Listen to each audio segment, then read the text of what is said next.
दुनिया से जाने वाले जाने चले जाते हैं कहाँ, कैसे ढूंढे कोई उनको, नहीं कदमों के भी निशान। बड़ा ही कठिन सवाल है ये, सदियों से इसका जवाब ढूंढती आ रही है दुनिया। लाखों लोगों ने समाधि लगाई, रिसर्च की, लेकिन कोई भी इसका ठोस जवाब आज तक ढूंढ नहीं पाया है।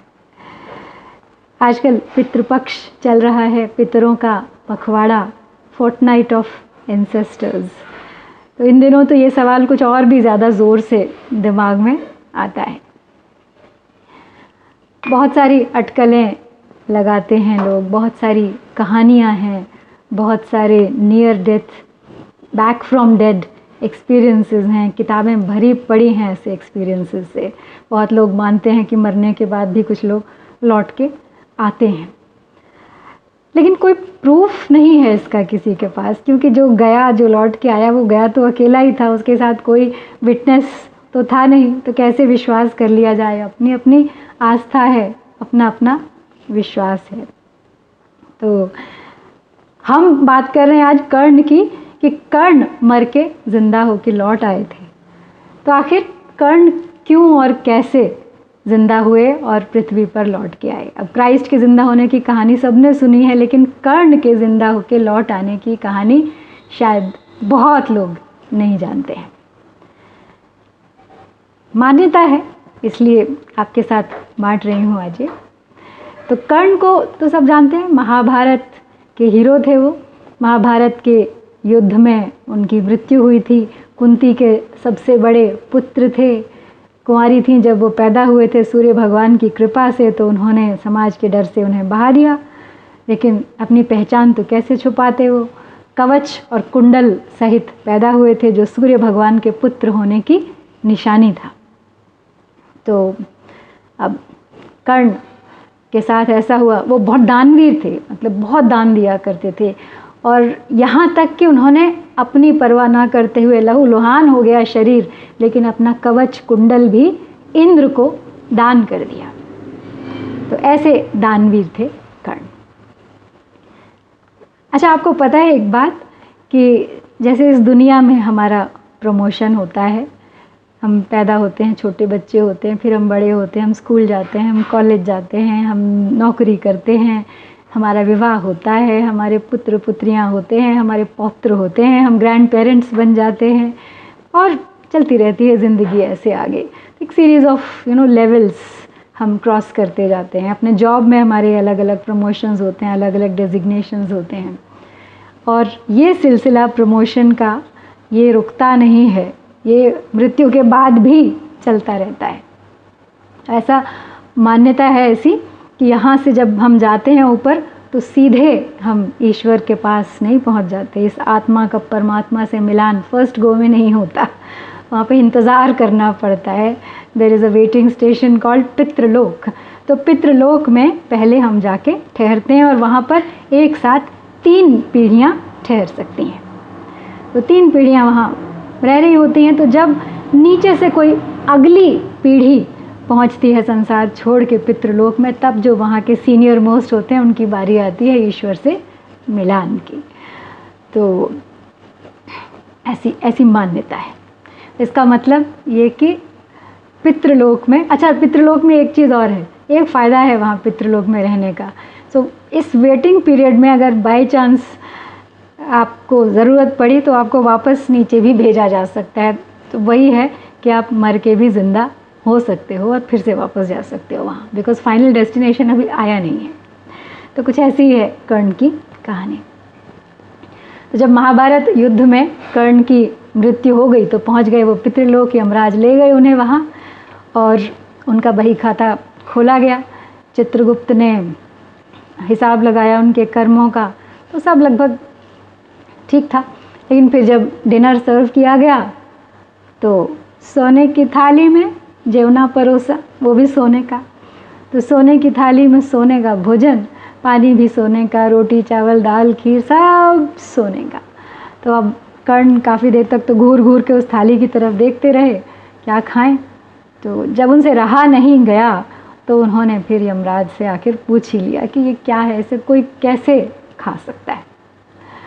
तो उत्तर मिला कि भाई जो तुम वहाँ दे के आए हो वही तो यहाँ मिलेगा। तो इस पृथ्वी पे जो दान कर्म तुमने किया वही तुम यहाँ प्राप्त करोगे।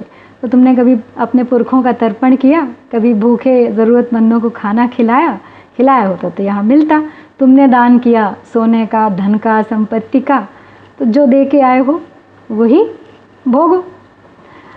तो अब कर्ण के पास इसका जवाब था। तो उन्होंने अपनी पूरी सफाई दी कि मुझे तो पता ही नहीं था कि मेरे पूर्वज कौन हैं। आपको तो पता है मेरा जन्म किन हालात में हुआ, किस तरह से मैंने अपना जीवन जिया। और जिस दिन मुझे पता चला कि मेरे पूर्वज कौन हैं, मैं भी ज्येष्ठ पांडु पुत्र हूँ, तो उसे अगले दिन तो मेरी मृत्यु हो गई महाभारत के युद्ध में, और आप मुझे यहाँ पे ले आए। तो मेरी तो नॉलेज में ही नहीं था, मुझे तो कोई ज्ञान ही नहीं था इसका। तो अब यमराज को उनकी ये बात तो समझ में आ गई। बोले अच्छा एक और सॉल्यूशन है कि तुम्हारे पुत्र जो धरती पर हैं वो अगर तुम्हारा तर्पण कर दें, तुम्हारे लिए चैरिटी कर दें, भूखों को भोजन खिला दें, तो तुम्हें यहाँ पर भोजन मिल सकता है। अब यहाँ भी एक समस्या है। आपको पता है महाभारत युद्ध में तो सब मारे गए थे, तो कर्ण के पुत्र भी महाभारत युद्ध में मारे गए थे। तो धरती पर कोई बचा ही नहीं था जो उनका तर्पण करता। तो अब यहाँ पे इसका मतलब ये हुआ कि कर्ण के लिए स्वर्गलोक की प्राप्ति असंभव हो गई, उनको वहीं पितृलोक में ही फंसे रहना होगा हमेशा।